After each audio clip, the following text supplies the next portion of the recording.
नारायण की या उनके अवतारों की कृपा का एक कटाक्ष भी अपने जीवन का कल्याण कर सकता है दोस्तों। इतना अद्भुत सामर्थ्य उसमें होता है। ये बहुत ही बड़ा विज्ञान है दोस्तों। ये कैसे होता है ये हम अभी भी नहीं जान पाए हैं। हम प्रभु श्री राम के रामायण के बारे में कहते हैं, पुनि पुनि कीर्तने हो सुने सुनाए, हिय की प्यास बुझती न बुझाए। मैं अपने ही स्वजनों से युद्ध किस प्रकार करूं? अर्जुन के मन के संशय को भगवान श्री कृष्ण ने दूर कर दिया था। इसलिए तो अर्जुन ने कहा कि नष्टो मोहा स्मृतिर्लब्धा, मैं अभी कार्य करने के लिए प्रेरित हुआ हूं।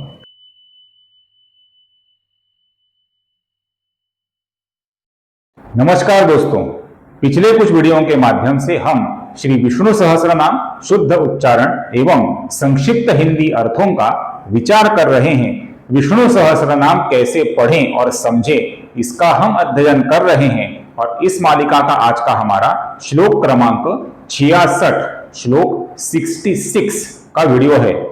आज के वीडियो को शुरुआत करने से पहले हमेशा की तरह आप सभी दर्शकों से मेरी विनम्र विनती है कि कृपया इस वीडियो को स्किप किए बिना या फास्ट फॉरवर्ड किए बिना अंत तक जरूर देखिए। इस वीडियो में भी आपको बहुत ही महत्वपूर्ण और रोचक जानकारी मिलने वाली है। तो चलिए वीडियो को शुरुआत करते हैं। आज का हमारा श्लोक है श्लोक 66, श्लोक 66, और ये श्लोक इस प्रकार है। स्वक्षः स्वंगः शतानंदः नंदिः ज्योतिः गणेश्वरः विजितात्मा अविधेयात्मा सत्कीर्तिः छिन्न संशयः। यहां पर ध्यान से देखिए, सर्वप्रथम नाम है स्वक्षः। इसके विसर्ग का आगे स आने के कारण अपूर्ण स ऐसा उच्चारण हम करेंगे। स्वंगः, इसके विसर्ग का आगे श आने के कारण हम अपूर्ण श ऐसा उच्चारण करते हैं। शतानंदः के विसर्ग का आगे न आने के कारण ओ हुआ है। नंदी का जो अंतिम अक्षर है, ह्रस्व अक्षर है, इसका हमें लघु उच्चारण करना होगा। इसके विसर्ग का आगे ज आने के कारण अपूर्ण र बना है। इसी प्रकार ज्योति के विसर्ग का आगे ग आने के कारण अपूर्ण र बना है। अंतिम नाम है गणेश्वरः, ये ती भी ह्रस्व है, इसका हमें लघु उच्चारण करना है।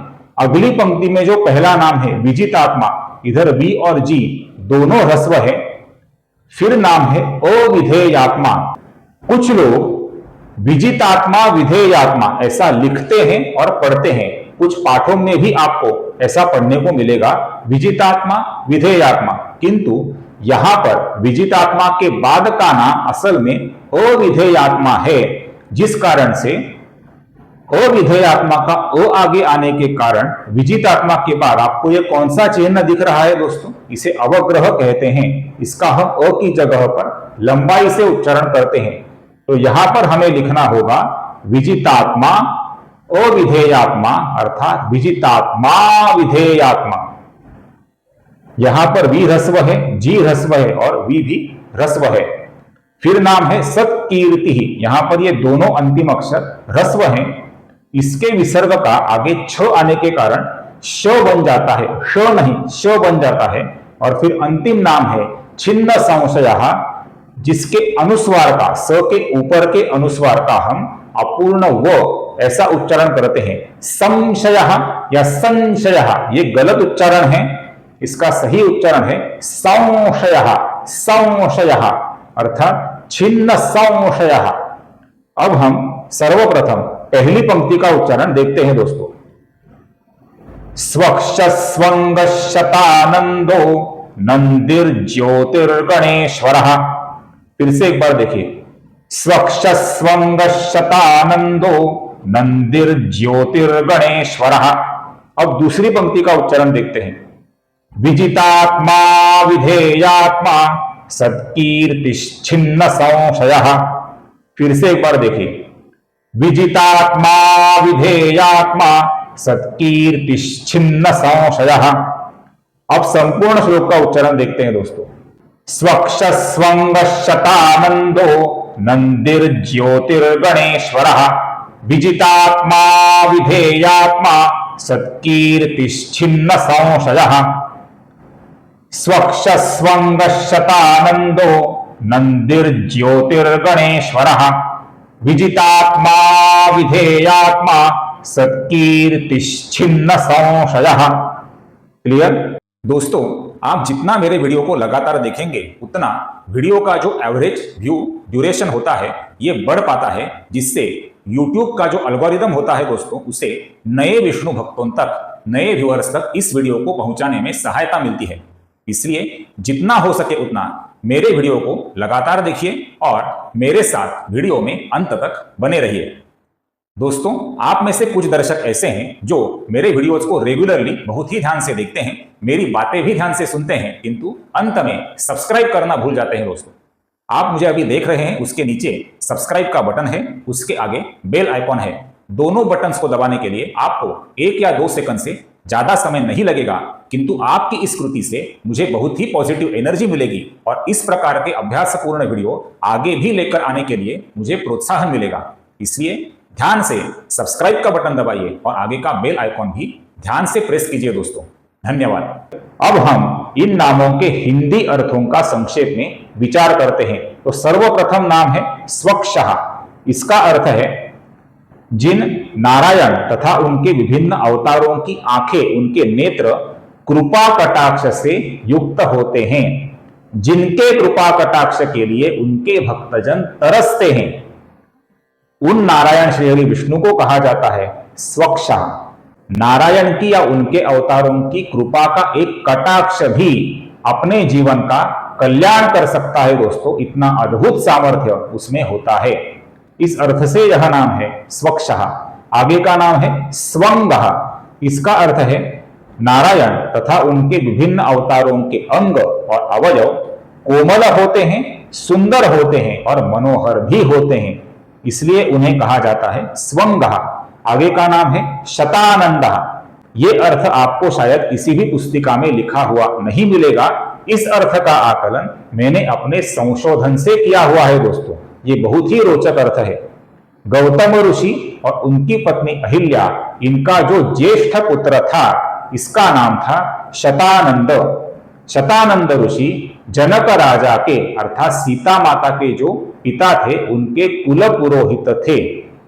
इसके अलावा शतानंद मुनि का एक बहुत ही बड़ा महत्व है, और ये महत्व है शतानंद मुनि कृषि विद्या में माहिर थे, कुशल थे।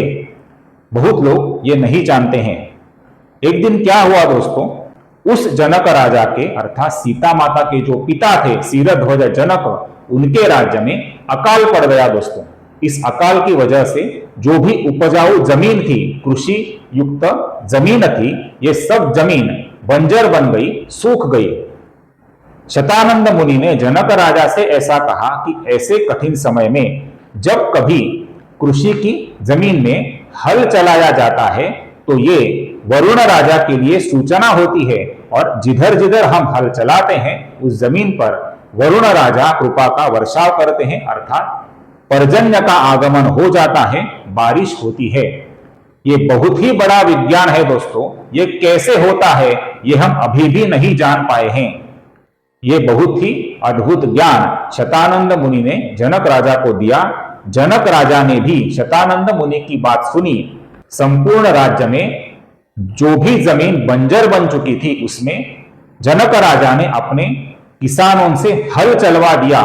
इस कृति से वरुण राजा प्रसन्न हो गए, बहुत ही अच्छी बारिश हुई और संपूर्ण राज्य पे जो अकाल का संकट आया था दोस्तों, ये संकट दूर हो गया।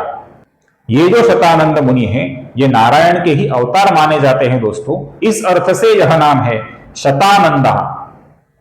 आगे का नाम है नंदी। इसके 2 अर्थ हैं। पहला अर्थ है नारायण श्री हरि विष्णु परमानंद स्वरूप होने के कारण उन्हें कहा जाता है नंदी, तथा भगवान शिव शंकर महादेव जी के जो वाहन है नंदी, ये भी श्री हरि विष्णु के ही अवतार माने जाते हैं।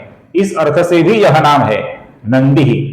आपको अगर याद होगा, हमने पिछले एक श्लोक में नंदी ये नाम देखा है। दोनों नाम एक ही हैं दोस्तों। आगे का नाम है दोस्तों ज्योतिर्गणेश्वरः। इसका अर्थ है नक्षत्र समुदायों के ईश्वर नारायण श्री हरि विष्णु। संपूर्ण ब्रह्मांड में कुल 27 नक्षत्र हैं। नक्षत्रों में जो भी तारे हैं उनका प्रकाश नारायण से ही है दोस्तों। इस कारण से जो भी चमकते हुए तारे और उनसे बने हुए नक्षत्र हैं, इन सभी नक्षत्रों के जो समुदाय हैं उनके ईश्वर नारायण श्रीहरि विष्णु ही हैं। इस अर्थ से यह नाम है ज्योतिर्गणेश्वर। आगे का नाम है विजितात्मा। इसका अर्थ है अपने मन पर तथा अपनी बुद्धि पर जिनका संपूर्णतया नियंत्रण होता है, उन नारायण को और उनके विभिन्न अवतारों को कहा जाता है विजितात्मा। आगे का नाम है अविधेयात्मा। इसका अर्थ है जिन नारायण के अवतारों के मन और बुद्धि का वर्णन तथा नारायण के वास्तविक स्वरूप का वर्णन करना किसी भी वेद को, किसी भी शास्त्र को या किसी भी पुराण को अब तक संभव नहीं हुआ है। जो परमात्मा अनिर्वचनीय है, जिनके स्वरूप का संपूर्ण वर्णन करना असंभव है, उन परमात्मा नारायण श्रीहरि विष्णु को कहा जाता है अविधेयात्मा। आगे का नाम है सत्कीर्ति। इसका अर्थ है दोस्तों नारायण तथा उनके विभिन्न अवतार, इनकी जो लीलाएं हैं, इन लीलाओं की अर्थात उनके सत्कर्मों की कीर्ति चारों ओर विश्व में फैली हुई है और युगों युगों तक सुनी जाएगी, सुनाई जाएगी। वे जो नारायण और उनके विभिन्न अवतार हैं, उनके लिए यह नाम है सत्कीर्ति। हम प्रभु श्री राम के रामायण के बारे में कहते हैं, पुनि पुनि कीर्तने हो सुने सुनाए, हिय की प्यास बुझती न बुझाए। इस कारण से यह नाम है सत्कीर्ति। और अंतिम नाम है दोस्तों छिन्न संशय। इसका अर्थ है जो स्वयं संशय से रहित है और जो अपने भक्त के मन के संशय को भी दूर कर देते हैं, उन नारायण को और उनके विभिन्न अवतारों को कहा जाता है छिन्न संशय। श्रीमद् भगवद गीता में भगवान श्री कृष्ण ने ऐसा कहा है, अज्ञश्चा श्रद्धानश्च संशयात्मा विनश्यति, नायम लोकोस्ति न परो न सुखम संशयात्मनः। जिस मनुष्य के मन में संशय बसा हुआ है, उसको इस लोक में या परलोक में किधर भी शांति नहीं मिलती। इसी प्रकार का संशय अर्जुन के मन में उत्पन्न हुआ था कि मैं अपने ही स्वजनों से युद्ध किस प्रकार करूं। अर्जुन के मन के संशय को भगवान श्री कृष्ण ने दूर कर दिया था। इसलिए तो अर्जुन ने कहा कि नष्टो मोहा स्मृतिर्लब्धा, मैं अभी कार्य करने के लिए प्रेरित हुआ हूं। इस प्रकार अपने भक्तों के मन के सभी संशय जो दूर करते हैं, उन नारायण को और उनके सभी अवतारों को कहा जाता है छिन्न संशय। तो यहां पर हमारा आज का वीडियो समाप्त होता है दोस्तों। आशा करता हूं मेरा ये विनम्र प्रयत्न आपको अच्छा लगे। अगर ये वीडियो अच्छा लगे तो कृपया दोस्तों इस वीडियो को ज्यादा से ज्यादा हाइप, लाइक और शेयर, और मेरे चैनल को कृपया सब्सक्राइब करना न भूलें। फिर मिलेंगे अगले श्लोक के नारायण श्रीहरि विष्णु के विभिन्न दिव्य नाम, उनके संक्षिप्त हिंदी अर्थ एवं शुद्ध उच्चारण के साथ। तब तक टेक केयर। जय श्री राम।